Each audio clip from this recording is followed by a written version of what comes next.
Well, welcome to Hotel Design's first live roundtable in 2022. We're here today at the Gabriel Scott showroom in the heart of London to discuss the evolution of luxury. So first things first, let's meet Scott Richler, who is the CEO and creative director of Gabriel Scott. So tell us the journey of Gabriel Scott up to date. 10 years, isn't it? It'll be 10 years in the spring.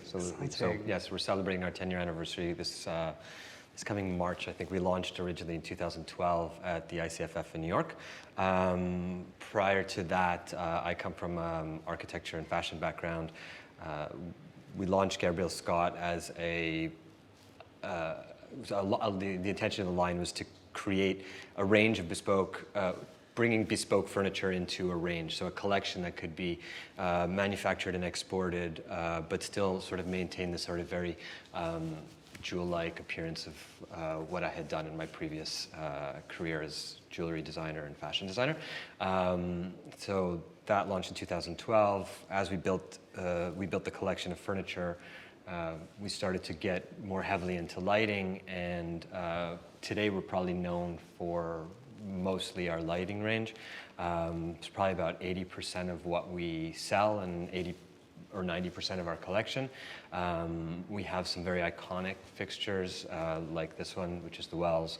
We just recently launched it in this sort of textured glass version, but it's actually a fixture that's been around for at least 5 years. I think it's the 5th anniversary of that fixture that coincides with our 10th anniversary as a brand.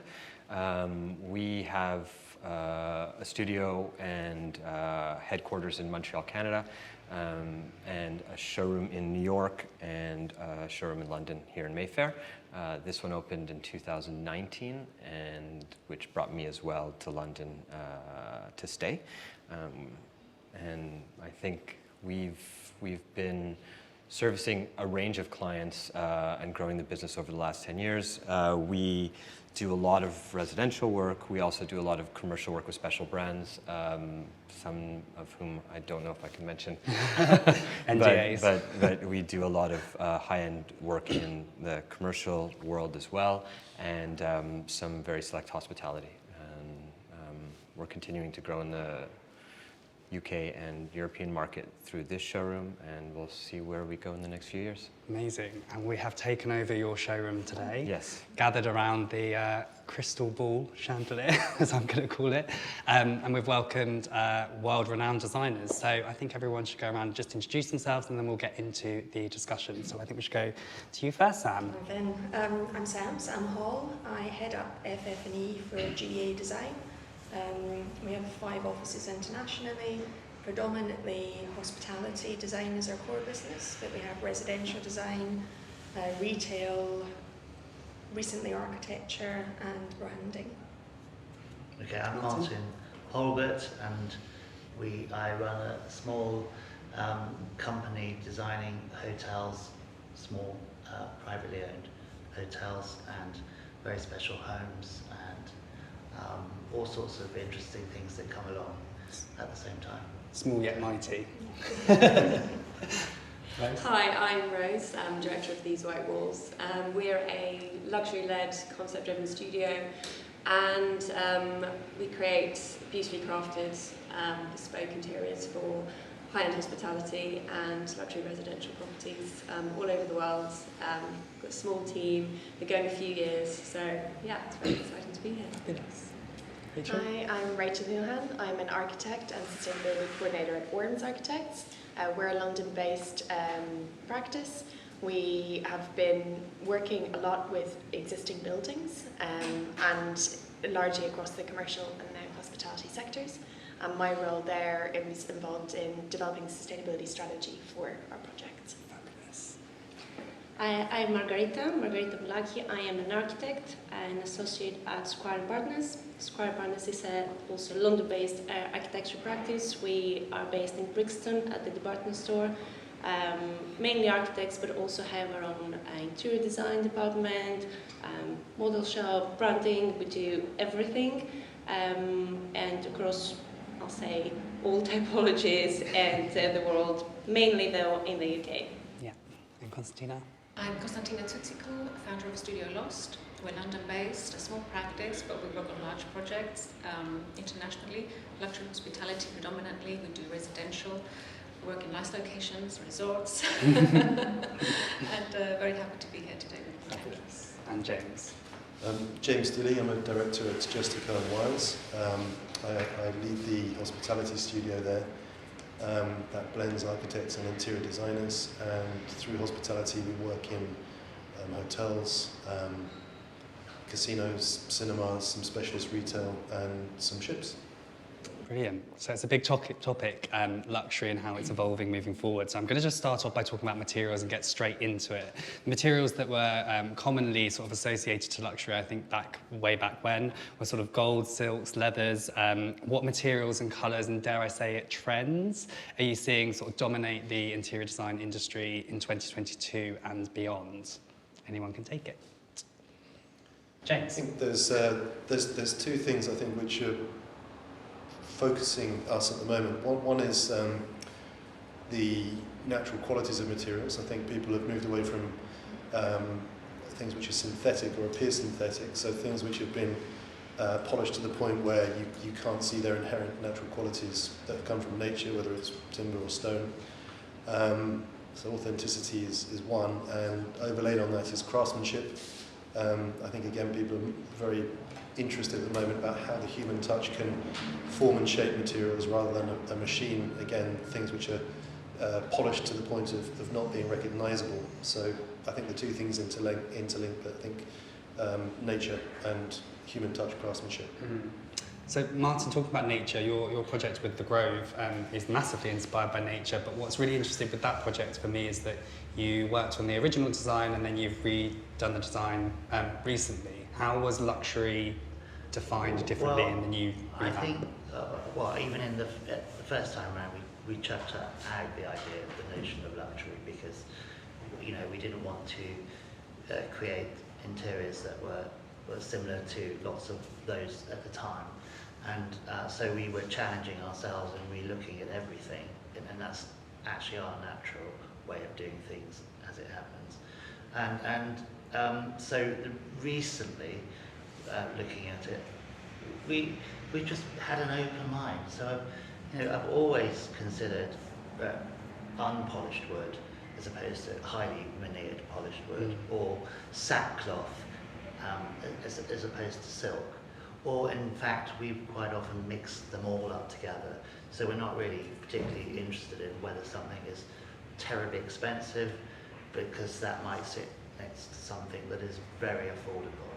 So it's a kind of whole mishmash, I suppose, and rethink and relook at, and it's more about a balance and the quality of design and the quality of how things are made that sort of sings out rather than sort of this highly glamorized look. Yeah, just wanted to address the architects in the room really, because, and I'm not suggesting for 1 minute that there hasn't been conscious design from interior designers to understand the materials, but it seems to be much more of a conversation now. Surely that makes your job and your relationships with interior designers more authentic and easy to work with, knowing the materials and wanting to know more about exactly where things are coming from. I know we're going to talk about sustainability later, but just in regards to relationships with designers, that must be easier, and two minds are better than one, I guess. Yeah, I think it's all combined, to be honest. Material sustainability, the whole design process, and building on what James said about natural materials. We see this in the scale of buildings also with timber frames using CLT, and then leaving materials like this exposed for the interior designers to pick them up and start their design concepts from there. So it's like a highly integrated process, the way we see it, and I think the way we should see it in general, and not cut out facades and then block them in internally and start fresh. It's like a process from inside out or outside in, doesn't matter, but seamless process. Yeah. So Rachel, linking this to a case study, the standard really stands out for me, no pun intended. It's a project that really combines luxury and lifestyle, and also really tries to achieve that retro look. So what were the decisions there in regards to the materials you ended up choosing to cater to both sectors, if you like, that luxury lifestyle sector? Yeah, I think when you come into a building like the Standard, you know, you have to be inspired by what you're inheriting. So for us, looking at that building, what did we want to celebrate as architects? Obviously, the facade was something quite special, and both ourselves and the client really liked it, and that was part of the reason why we proposed to retain and refurbish it. And for something that was considered a negative contributor, you have to try and understand why it was considered that, and that's part of the reason for that new extension on the top, to elongate the facade and to make it look more elegant from the exterior. And then, of course, Sean Houseman has developed all of the interiors for the Standard brand. So when he started working on the building, and then in conjunction with Archer Humphreys, they were really inspired by this retro aesthetic. And I think when, you know, even going back to the previous question, 1960s brutalist concrete is not what we would consider luxurious. Most people, in fact, actually hate it. So how they worked to pair these soft furnishings, and you know, there isn't silk in that building, but I don't think anyone would walk away and say it's not luxurious. It's very welcoming, it's very warm. And for me, going into a hotel space, I want to be surprised, expect the unexpected, have something better than I have at home. And so to me, that's what defines luxury. And I think the Standard is a good case study that yes, gold and silk are definitely luxurious and very, very beautiful. But it doesn't have to be that way. There's room for other definitions of luxury. Would you say that residential sort of travelling in the same lane as hospitality, Rose, in the projects you're looking for when it comes to luxury materials? Yeah, I think definitely a lot more people now reference the hotels that they love.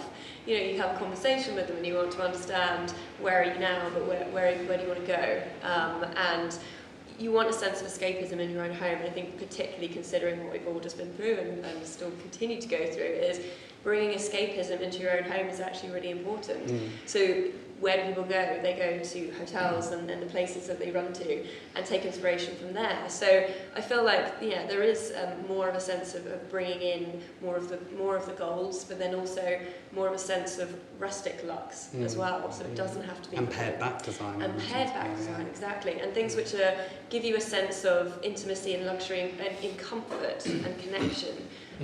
Because, you know, it's your home and you don't want to be polishing everything every 5 minutes. So that becomes very interesting because it's about slowing everything down and really creating a connection with you and your nest through the materials.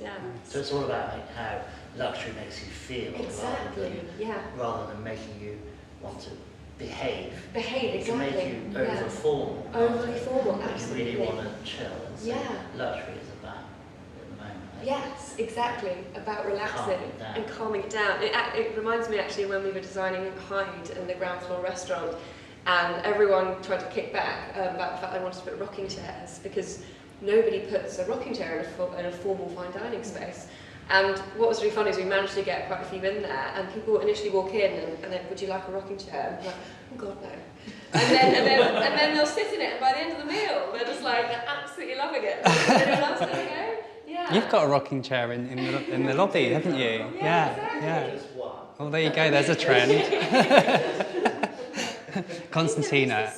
Sorry, go on, Margarita. This new trend about slow living in general that applies in hospitality, residential, throughout, actually. People are a bit more chilled, I think. Just interestingly, how does that impact your product designs to hear about, you know, slow design and understanding the trends, or do you really just look at it and start from a creative canvas and see where you're going to go? Well, I think different as a product designer. I think our point of departure is often the artisanship or the materials anyways. So we're always, like, when you talk about blowing glass, you're trying to find good artisans to work with. We've blown glass in Czech Republic and Canada, we've blown it in Murano, and each one of those experiences is different. So I think that essentially our experience of luxury is often in the process of making. So our luxury is that process. It turns out to be a luxury product sometimes. Mostly, when we pay attention to it. But what I'm saying is, like, I think our contribution to the spaces that our pieces inhabit is inherent in that sort of process that we go through to get them to the place we want them, those textures that we look for, the colors and the finishes.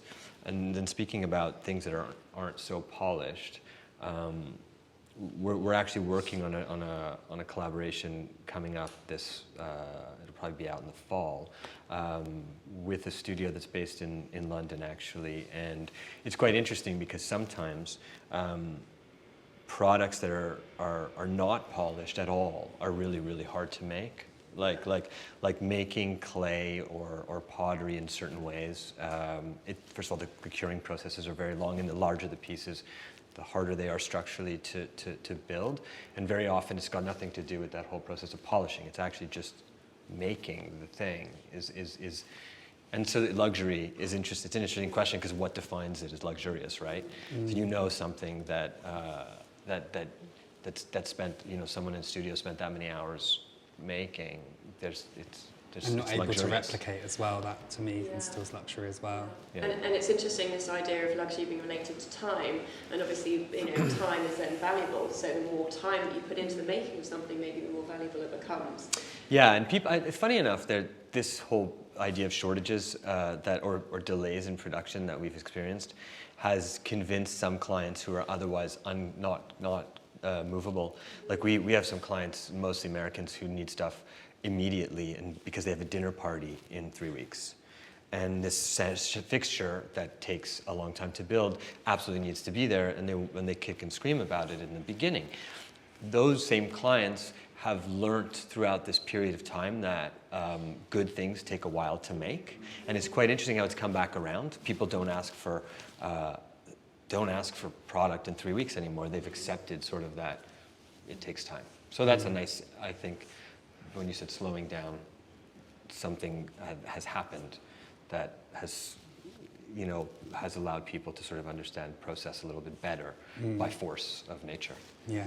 Scott, we can't ignore this piece. I mean, I'm just looking at this here as you speak, and I'm assuming it's got a lot of craftsmanship. Is it handmade? Yeah, it's all handmade. yeah. So each piece is different, and the perfection is in the imperfection. Yeah, of course. So at some point you've got to describe imperfection to somebody who probably is a perfectionist, but this, the variation in colour and the bubbles and the forms, and it wouldn't work if it was manufactured by machine and it had that perfection. No, and likewise, it wouldn't work if you tried to make it industrially. If you tried to turn it into a product, it would lose its character. If you tried to turn it into a product that was perfect, we've made a lot of. There's one over there as well. But we always work with artisans. We always work with makers that understand or we try to understand each other, and so. It's interesting you're saying about the sort of association of silks and golds. Everything's become mass consumers and readily available. And although we're talking about natural materials, as you said, it's the craftsmanship that makes the natural material appear of a quality. We've had this discussion with a client who is building a hotel, and it's all about sustainability. And the conversation is always, well, but what makes it luxury? Because I don't want it to look like it's a Shoreditch hotel. I don't want it to look like it's reclaimed. How does it look of craftsmanship? And it is, as you said, an investment of time. It's the detail and the detail and the subtlety and all of those things. Yeah. Is it harder these days to get things signed off by clients because they want to know more about the process and more about the elements that you're installing? And I don't mean that as a negative, I mean that as a positive, because they're more inquisitive and want to know and actually have involvement in the project. I mean, Constantine, you've worked on huge scale projects, also very boutique hotels as well. Yes, and actually, just going back to what you were talking about earlier, using honest materials but detailing them with a luxury kind of mindset, you really elevate something that's originally really, really humble. Yeah. Could be clay, could be wood. Yeah. I had a conversation recently with a prospective client who walked the hotel that we opened last year, the Royal Census in Crete. And we're talking about his development, and I'm asking the question, what kind of level of luxury are you thinking about? And he said similar to the Royal Census that we've done. And I thought it was really nice that they couldn't really describe it with words. but it was that feeling, that ambience of, you know, the earthiness, but also the grandeur that is there, how airy it is, but also kind of, in a way, understated. And I think that's what luxury probably means today for many people. It's feeling comfortable, feeling at home, relaxing, but also kind of that elevated feeling of how you've treated materials with love, with passion, with conversation with the client, having their trust. I think the more trust you have, the more creative you can be too. The benefit for the owners, the product you give them, is that, you know, everybody's looking for stories now, the depth in the story, and to be able to explain that this table was made by this person with a name and this is their photograph. It's a lot more powerful now than something was made in a factory somewhere. It's a lot more fun for us. A lot more fun. Yeah. I kind of relate it to the film industry. A few years and years ago, when the quality of film wasn't great, actors could get away with not being so animated on their face. But now I think design needs to work so much harder because it not only has to capture the client, obviously, but the guests checking in, but actually it has to capture through photography as well, and marketing, and you know, have a sellable value in regards to what it looks like online as well. The relatable stories are so important. It's not just the design, it's the food, the service. Everything needs to be layered with humanity. And this is why I think people are still struggling with automated check-in and you know, a robot that delivers your room service. It takes something very important away, and I actually think that is the core of luxury, is the human input. Going back to what you said though, my experience, I don't think any of our clients, apart from one or two, are really asking for that. I think it's when you tell them and you explain to them. You know, the reality with our clients, we get half an hour window, maybe every few months, but it's that story that sticks in their head, and they're like, yes, that's my light from so-and-so, and when you get into talking about cost, they remember they've met someone. We are sort of introducing artisan people now directly to our clients, so that there's a connection and a relationship, and there's an appreciation. All of that has the value. That's where the quality is. It's interesting. I think there's something also in there's an interest in introducing them to the maker, and there's also an interest in revealing to them what that experience was that they had. So when they talk about that experience in a hotel in Crete or whatever it is, they don't often understand what made that experience special. And it could just be that, like, you know, you always, whenever you sit in an original chair or an original upholstered, well done piece, as a designer, you understand that experience and you walk away from it. As a client, it's interesting when you explain explain, and then when they connect with that and they say, that's why I felt that way in that space. Like, that contributed to that. Yeah, I couldn't agree more. Most of the time, they can't articulate why they think something is great. They just know they loved it. Or they don't know what was. Yeah, it's great.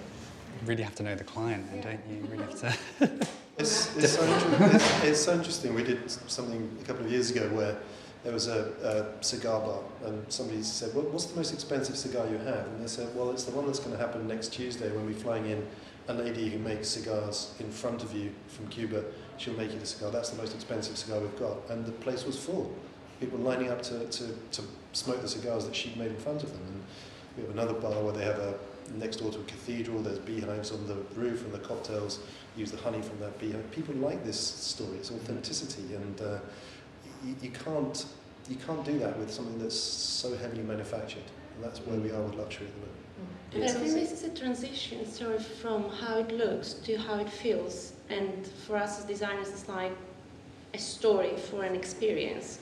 So it's like a direct link, but you don't go anymore for how it will look, but rather how it will feel and what the guest experience will be. Because also if you start segmenting the design and the architecture, and then in a hospitality offering like the food or whatever, then you don't have a full story. You have parts of a story that feel awkward. How difficult is it to pitch a new brand to a client, and what are you looking for from that brand in order to give you everything you need in order to push it forward? Because obviously there are very well-known lighting furniture brands, all sorts that you would have specified in previous projects, but how are we ever going to evolve as an industry if we're not willing to look at what's new as well? And as designers, you're constantly looking at what's new. So what are you looking for from brands? Constantina? From product brands? Yeah. think when you're pitching something to the client, it takes, especially if you don't know the client, it's a new client, it takes some time to get to know them, to know kind of like how open they are, you know, if they have limits. There's many things in the beginning that you want to change. For example, if it's an existing, let's say it's a renovation, and it's quite funny early on when you understand, like, okay, what you can touch and what you can't touch. But through conversations, you can also kind of get to know how open they are to for us to introduce makers, which is very important, but also to kind of integrate their network into what we do. So it's not just throw away everybody you know and come in with, you know, our teams, not at all.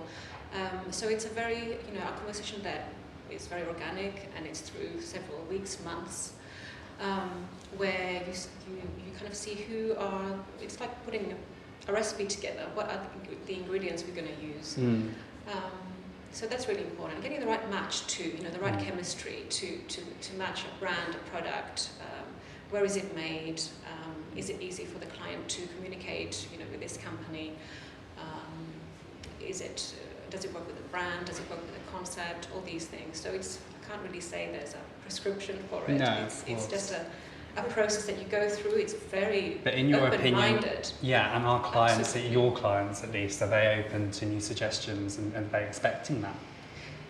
For certain To things, certain yes, things, yeah. and certain things, no. Of So it's course. about understanding, okay, where do we have a window of opportunity to really like make a difference, and where do we, you know, stay in their comfort zone and keep them happy. So it's a balance. I think that's why clients come to you. In a way, they want something more. They just don't quite know where to go, and they really need to trust that you'll take them in the right direction. Yeah. And it's not about, you know, throwing them out of their comfort zone. It's just expanding a little bit more and, you know, broadening that horizon a little bit and saying, have you thought about this? And, you know, I think it was wonderful you were saying about creating that little mix of using branded products and then lesser known or more artisanals. And I feel like, you know, often when you're designing a space, it's a bit like, you know, deciding who's going to come to your dinner party. You know, you'll have a whole host of different characters from different backgrounds, but, you know, they'll all make for a good crowd, you know, in some way. And I kind of feel that way when I'm designing a space. I'm like, you know, the big lamp, and you know, they all have different personalities, but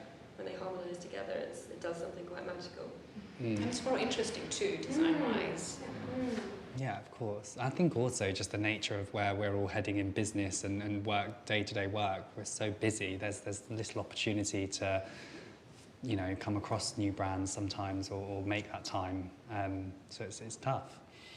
Let's talk about lighting. So sensory design has been a topic that we've discussed at Hotel Designs for a long time now, certainly during the pandemic, and we went from everything from, you know, blasted scents to personalised lighting. Where's lighting heading in regards to how sort of forward and innovative lighting schemes can go? Obviously, everyone's talking about LED for the last couple of years. Some brands obviously would sort of cater to a wild and wacky lighting scheme, but will that ever sort of be in luxury? James, I'm kind of steering towards you because of the W brands. They can get away with a lot more than others, perhaps. I just go back to when I first started doing this. I was trying to talk to a owner, hotelier about this, and he said, well, we can talk about lighting, but he said, but the most flattering lighting ever invented is candlelight. So if you can give me something that looks like that, I'll be happy. That's a good starter, you know, and actually it brings us back to the other story that candlelight changes, it's warm, it moves, it does the wrong things, but that's what it's that's what it's about. And I think that we found that sort of sympathetic lighting that makes people feel good rather than being the big show of making materials sing out. I think that the problem is lighting only works when you bounce it off something. It sticks to rough things and bounces off polished things. But if you could light the space in between the materials, that's the key, and there's good lighting designers who can do that, not many. And then just touching on sensory design, is that coming up in conversations for you when you're creating and these, I mean, we've talked about look and feel, that's hugely, to me, that's integral because that creates a three-dimensional approach to design. Absolutely. Yeah. I think for me, lighting is not a technical specification. It is a feeling and a mood and an ambience. So you want to feel flattered. You want to look good, all of us. And I think you don't want to be noticing lighting too much. You want to have a great time, and you should, you know, leave the party or the restaurant or whatever, the hotel, and not to talk about the lighting. You talk about what a good time you had, and you haven't noticed it. Obviously, decorative lighting is important, so it really helps pull a scheme together and set the tone. But lighting is a feeling and an experience rather than numbers or how strong it is. It should be flexible, dimmable. You can turn it down, and only when you need it. So layering is very important. It's Layer also light. right to listen to it because it just, it could kill the scheme just as much as make it. And it's an unsung hero we've spoken about before. That it's no one really notices if it's truly wonderful. It just is, and you don't know what's made it that great, which is sad, really. Has anyone hidden? Has anyone it's got very important technically at the moment. A lot of hotels, they expect their F&B to work for dinner. Way back, it would have been a breakfast room, close the doors at 10 and it's empty until the next morning.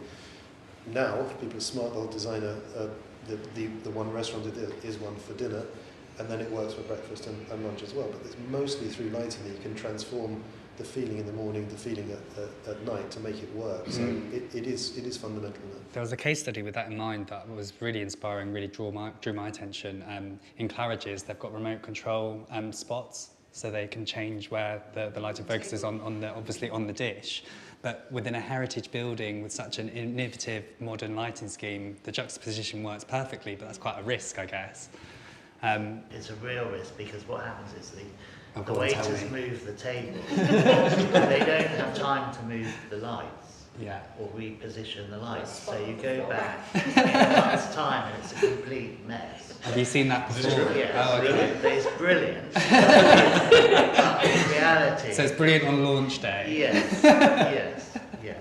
But I think the lack of light is as important as light. Less is more. Pockets of light rather than so many hotels you go into, it's just blasted out with light and everything is the same tone and there's no richness or no light and shades. So for me, I'm always taking lights out rather than putting lights in. Or I'm trying to put lights in that light things rather than light space. Is that when you're working with a lighting designer? I wonder how they feel about that.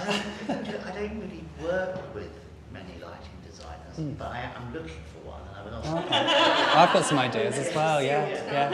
That's great. Yeah. Because I just don't want the lighting to take over. I suppose. I think it's a lot more I just take sensitive. things out, probably 30% goes out, and then we have a conversation about do we really need this light there? Okay, has anyone found a flattering way to light the lifts? Because that is the challenge I am waiting for a solution for. Yeah. Low-level lighting, light the floor. Yeah. Don't put light on people. That's Do awful, not put isn't them it? in the ceilings. Yeah. It's the worst. It's the opposite of, the best lighting is candlelight at this level. Anything above is just, especially when you get to your age. Downlight makes you jowly and everything drops. I don't know what you're talking about, James. I'm 12 years old. Light the floor. That's my suggestion. Okay. And the challenge with lifts, which as a part two, I was given a lift to design the interiors for, and I made just basically this black hole with a tiny little bit of light in it. And I was delighted with myself, and then someone came in and said, it's not compliant with the regulations for accessibility. So that's why lifts in particular are such a challenge, because you have to make sure that they're accessible to everybody. And therefore, just in such a small space to satisfy those requirements, they often tend to look a little bit the same and maybe not as lovely as we would like to make, our lobby spaces or our restaurants. But a good tip. Great. So let's move through the hotel to the F&B space, which in my opinion is the sort of area where these hospitality trends can really sort of play. How is luxury evolving in F&B spaces that you're designing these days? And it's very difficult because obviously it's going to depend on whether it's an urban hotel or like wellness, beachside hotel, but maybe some case studies would sort of bring this to life. Yeah, we have a bar that will be opening in a year or so, but there is no AV. There is a very old and poor quality record player and vinyl. And this has become the luxury gesture there, because people will be able to choose it, they'll hear the imperfections in the vinyl, The collection there, it's old records. You know, the covers are worn. They've got a life to them, and it's really generating a lot of interest. Imperfection seems to be a word that we're hearing a lot, and as you said, it's difficult for designers who strive for perfection.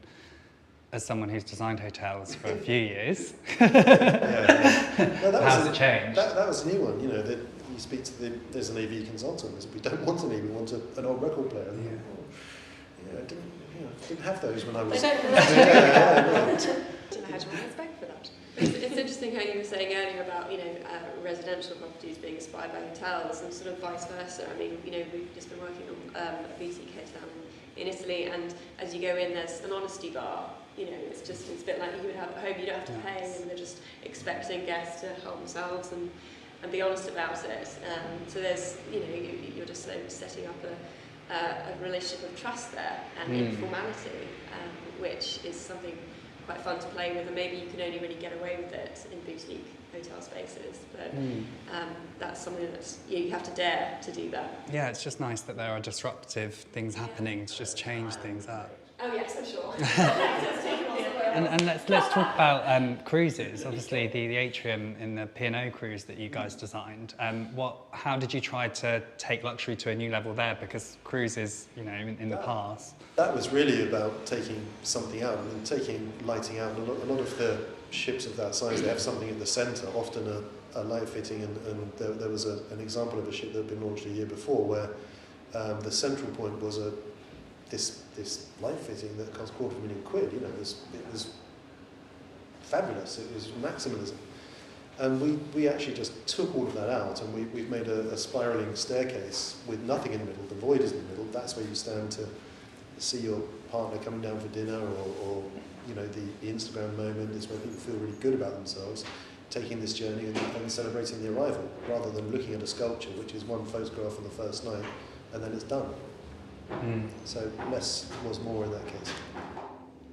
Are you finding that the F&B spaces, there's more opportunities to play with how luxury is defined moving forward? Yeah, you are, yeah.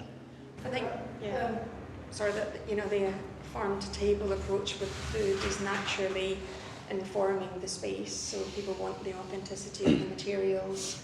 They don't want it to feel necessarily too formal. They want to be relaxed. Everything we've been talking about, they want to feel that they can enjoy. That, you know, the food, you can't eat the design. You know, it's the food is why you're there, and everything should sort of be a beautiful synergy, and you just don't really notice it the same. Obviously, there are brands and spaces that want to function differently, and it's the space that's singing, but they do tend to be a little bit more throwaway. Maybe don't have the longevity, possibly. When I was young, luxury was a little piece of butter in a gold wrapper. Nightmare. Didn't work. Stuff went everywhere. But that was luxury. Now the opposite is a big piece of butter. You want to eat as much as you want without being restricted, and, you know, like an honesty bar. And ideally, you know, it comes on the right dish, the right butter knife that works and looks great and has been made. I was actually at Hyde on Saturday night with knives there. And it makes you feel good. It makes you feel good. And really, is there a big difference in cost and effort between the little gold thing and this big thing? It makes a huge difference. It's so interesting. This is not going to make the take or the edit at all, but my mum and I were looking for a hotel because we're going to go to a concert in the summer, and she really wants to stay at the Great Northern purely because it has a pantry where you can just go and help yourself, and she loves the tea cakes. And I'm like, we could just take tea cakes to a hotel. But her mentality for her is like that. For her is the luxury, because she gets to choose when she wants to do that at 3 o'clock in the morning or whatever. Imagine a hotel there's a hotel where if you pay extra, you can go in the kitchen and make your own bread. Yeah. And you're paying more to do someone else's work. You know, this is where we're at, because it's involvement.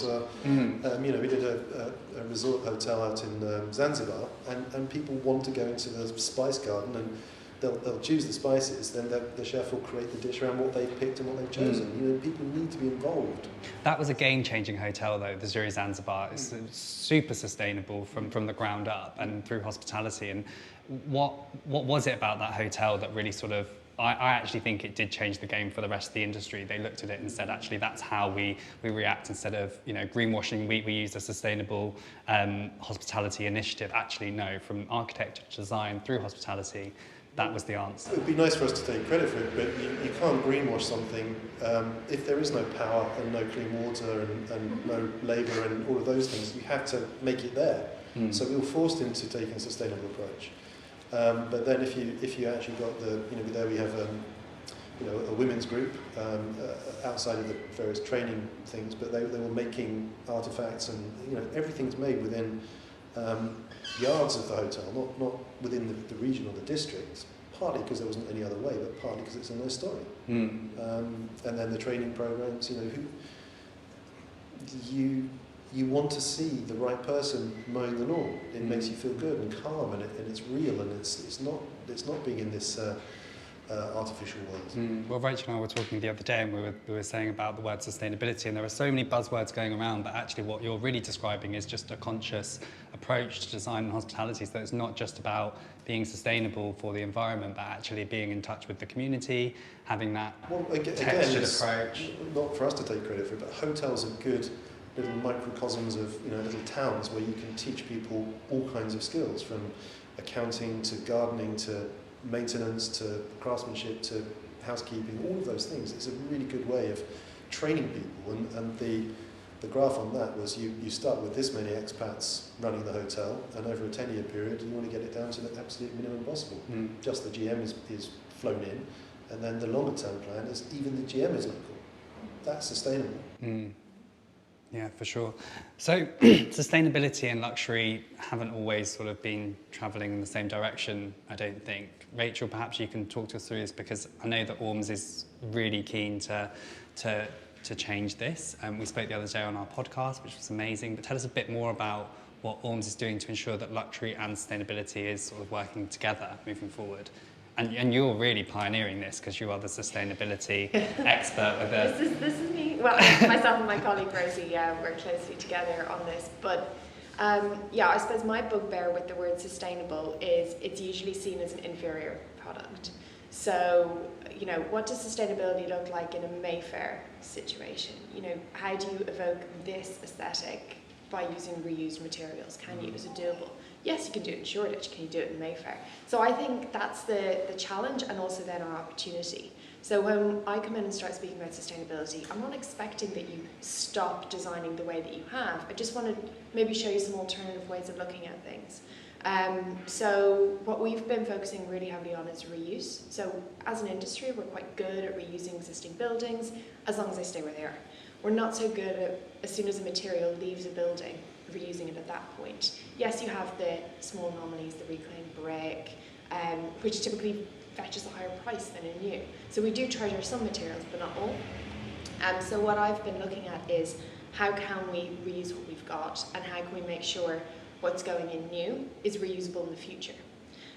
So thinking about things like hotels, and luxury hotels specifically, the real problem as I see it is they always need to look pristine and brand new, and the refresh is coming 5 years hopefully at best. 10 maybe you can eke it, but every aspect of that hotel needs to look as if it's just been placed for this guest to experience it for the first time. And yes, there'll be some things that can have a little bit of patina and age, but only in the right places. So thinking about, if we're helping to guide the FF&E, for example, can we try and guide in a way that we pick a lot of classical pieces or timeless pieces in terms of design? Where we're investing our money, is it in a really crafted piece that we're going to treasure and the client's going to love and the guests are going to love, and it becomes an iconic piece of that hotel? And then into the sustainability nerding terms, that's where we invest our carbon. So in the same way that the client has a financial budget, they also have a carbon budget. And if they choose to invest it in a piece of expensive marble that's been flown halfway around the world, then that's fine. But can we make sure that we've designed it in such a way that it's going to last, that it can be treasured, it is going to be there forever, and or if the client gets tired of it, then it's usable for somebody else. So we haven't glued it to the wall or glued it to the floor in such a way that we're going to have to smash it to get it out. You know, if they're tired of the wall behind the reception desk, that it could be dismantled and sold on as a reclaimed item. So that's sort of my approach and Worm's approach to sustainability. Yeah. It's about keeping, you know, I am an architect. I love design. I want to go into a place and go, wow. And for me, the true skill of a designer is you go into that place and it's something you can't quite put your finger on. You just know you love it. And we've all spoken about that today. So how do we maintain that sense of all that respect for design, but also find a way of doing it within the constraints of our planet? Because we just can't keep going. Yeah, I think two things there. Firstly, you're making the client responsible or part of the decision making as opposed to them just giving it to the designer to find the solution. And secondly, I think as a community, as a world we live in these days, we're very good at pointing the finger at those that aren't doing everything perfectly. And there isn't a perfect solution, and actually it is about making those conscious decisions, and having the two budgets works really nicely. And, you know, I love having numbers to back it up. I like being able to run an embodied carbon assessment, and that's something, it's typically done by a sustainability consultant, but we've taken it in-house and our architects actually run them. So if you're presenting two options to the client, can we get the embodied carbon number so that the client can make these informed decisions? And then we can keep track of that budget. But for example, what do you do where you have a really well-known brand that spends I think it's about 20,000 to get an EPD, which is the data that I need then to plug into my software. So they can afford to get an EPD for all of their products. And you go to a much smaller manufacturer.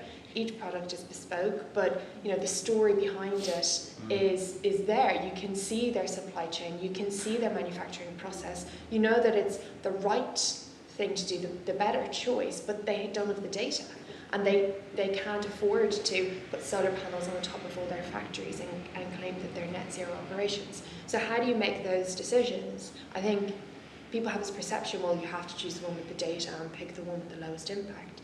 No, to me it's a much more holistic process. It's about making these sensible, conscious choices, and then we go from there. And do them throughout the process. Yeah. We've just gone through all of this. We're working on the one hotel in Mayfair, and the client continually has been what makes it Mayfair. And really, for us, it's been about you shouldn't walk into it and think this is a sustainable hotel. It's just you're walking into a hotel. It happens to be sustainable.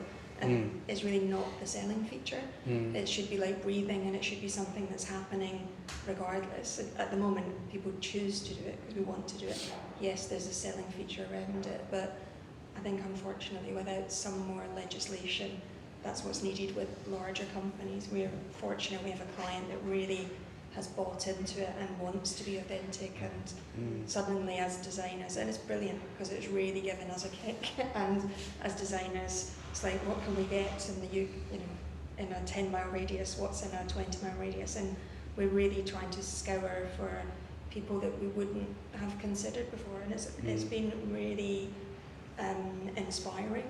And it's educational too, yeah, isn't it's really so great.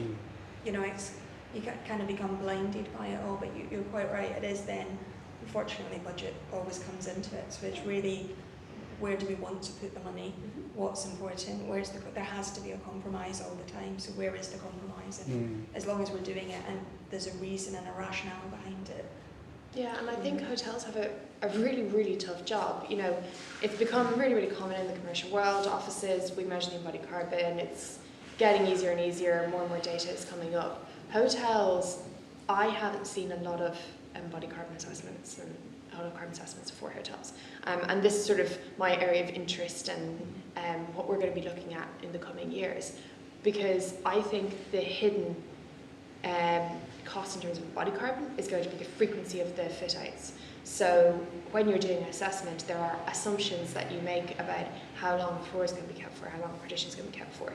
I think they've come from the commercial world. Now, looking at those numbers and speaking to our hospitality clients and saying, so the assumption is this, they go, I wish, no, I'm already planning a 5-year refresh of this particular area. So there's that, and there's the operational side of hotels, which we can't ignore. It is really intensive, and I know there's been unsuccessful attempts, oh, we're not replacing your towels. And then people go, well, it's a luxury hotel, I want my towels, please. And so I think it's very common in the commercial world. I think the hotel and the hospitality world will start to get more involved in the conversation, but I don't know where it's going to end up yet, because we don't have the evidence or the data to know where we need to start looking. But I think as designers, we rely heavily on our instinct, and Orms has relied on instinct for 35 years. And when we went back and did our assessments, we went, oh yeah, look, it proved what we already thought. But it did offer some opportunity. So it's great to hear that you're having this process and this engagement, and you can't win all the battles, but at least you're trying it. Yeah, exactly. You don't have all the answers either. I mean, there's another community, I don't know if you're aware of it, called Interior Design Declares. Do you know them? All around sustainability. So Architect Declares. Yes, yeah. So they're new off the back of Architects Declares, and I think it's all about actually a word that was huge time and time again last year, togetherness, for obvious reasons, and actually just having a conversation as an industry. We all have the same challenges. We're all, striving to achieve those. I say we, I'm not, I just narrate. You guys do the hard job. But actually, it's these conversations that can allow everyone to just realise that we don't have the answers yet, but everyone's working on them, or we're aware, and also we're striving towards getting to that point, because we want to do it meaningfully, respectfully and properly, I think, is really key. It's important to acknowledge that nobody's perfect. And it's a journey, and it's important to just put up the mirror and say, okay, we could be doing more in here, here and here.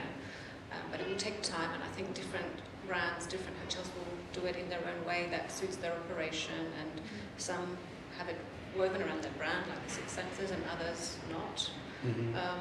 And I think sometimes too, there might be sustainable operations. It's just that we might not know about it. It might be that these hotels are doing many good things, but that maybe they just haven't communicated it. So have good faith. It also depends on what you use as how you grade it. Like I think what you mentioned before, and what you mentioned about it eventually being, written into law or whatever it is. Like, what are you grading? Like if you're only grading factories that have the data to publish, but you're not grading the guy who's working in a workshop making, There's so many variables. it's not as you fair. said. Like if you're setting it up for, But I think if you're, as a manufacturer, you can take sensible measures. It's very challenging though, because it also goes into the ethical conversation as well, which I know that we've had in the past. And actually, in a world that's all around marketing and saying the right things in order to get the right business, it's very difficult to actually find those answers without doing the deep digging and the research. Yeah, it's seen through the marketing, isn't it? Because we've dealt with fabric companies that they're selling it on sustainability, and it isn't. You're using a few words, and actually the guy that's sustainable is the one that's spoken to the British Wool board to make sure he can get fleece that's not gone to national usage, and he's weaving stuff at home. And who doesn't have the budget for And a big marketing campaign, but Catch-22. What an amazing product, and it's luxury because no one else has got it yet, and it's not being shipped all over the place. And it's the thing I want because I've never seen it before, but I didn't know I actually wanted it until I saw it. But as designers, I think that's the exciting thing, isn't it? When you really uncover them and then putting them into a space and introduce them to people, and then you hope that platform will need to be more popular. And I think, as creatives, that's what you're constantly striving to do. I'm thinking about a restaurant that we're launching in a couple of weeks, and the chef is totally obsessed with fungus and mushrooms. And Wake up, not the cameras.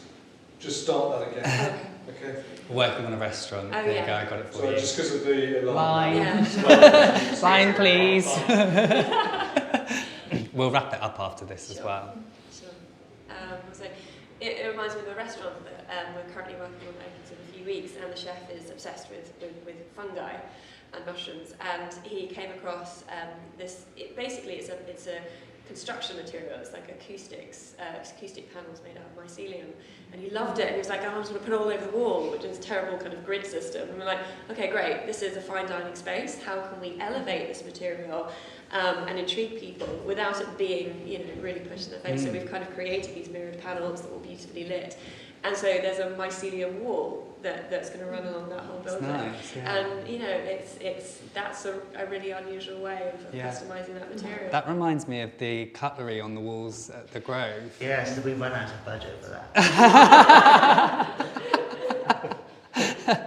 Stick to the story. We're fortunate with hotels though that the most sustainable buildings are those which already exist. So creative reuse is actually works really well with it. Some of the best hotels are things which have been something else before. Of course. And I think we need to look at that macro version as well. Instead of just building new things, we need to look more creatively about keeping stuff which already exists. Yeah, and there's so many arriving in London soon as well. I mean, how would you even approach projects like that without naming them, obviously? But obviously, how do you strike the balance between referencing its very obvious past and giving a nod sensitively to what it was, but also to make a modern hospitality space that is suitable for the modern demands of travellers? That's my question. To keep the story, all you're doing is you put yourself into the position of being a custodian for a period in that building's life. Without obliterating everything that went before, you need to recognise that all you're doing is putting your signature on it for 15, 20-year period, and then hopefully it gets recycled again. That's the joy. I think those which are, again, polished so highly you can't remember, there is no memory there, no history, that's the slightly more sad version of the and most difficult reuse. too, because if you have a story already there, you just build upon it. So the more story there is previously, the easier it is to create a design scheme. It's kind of like you create this nice anarchic contrast between the two, which is what makes the contemporary exciting. It's having that mixture. You're actually fortunate when you pick up a building as opposed to starting from scratch because there's a shape of something. There exists a form, not just nothing. I think it's almost more. You can add the The layer. hardest thing as a designer is to look at an empty page, because even if it's a wonderful building, yes, you're starting to celebrate it, and if it's a terrible building, you're like, oh, well, I want to fix that, and I need to fix that, and that is, So with that in mind, a lot of the projects that you win, Orms, a lot of the competitors that pitch want to knock the building down and start again. Why is that? If it's a lot easier to... No, it's a lot easier to knock it down and start from scratch. It is cheaper, usually, as well. Yeah. It's harder to work with existing buildings. If you're working with an existing building, you do one typical detail, maybe 10, and off you go. You can build an entire building from that. The drawing pack for the standard was, a foot deep, because that junction meets there, and, one of the really challenging things we have with the standard was its depth. So we have the internal rooms that are the DJ rooms, they're sort of called, because the DJs who are playing upstairs just need a black space to sleep in, and it's carefully lit so you don't realise you're in an internal room. But that was one thing to work with, but the most tricky thing to work with was the grid. So the waffle slab on the typical floor doesn't line up with the windows. So where do you put the walls? Because normally you would line it with the grid and that would sit in the middle of the windows. Perfect. So we had to come up with this sort of clever detail where it kind of seems to be curving in, and they're really just false corners in between each room. So it brings those curves of the facade into the floor plan of the space, but actually it's just also solving a problem of the space. And same on the ceiling. We did a little bit of a perimeter plasterboard ceiling to hide all of these messy junctions, and then in the middle, what that helps do is frame and celebrate the concrete. So you have this really pristine plasterboard ending crisply, and then this rough, ribbless concrete, just right in the middle. So functionally, obviously, it's more challenging, but to create the story, but I guess it's about balancing that value. Well, thank you so much for joining us. And also those that joined us during lockdown virtually. It's so lovely to see your faces here, and thank you so much. We finally got here, which is brilliant. Obviously, the story and the topic's going to evolve, so look forward to following it moving forward. But thank you so much. And thank you, Gabriel Scott, as well, for being our sponsor. Thank you. Brilliant.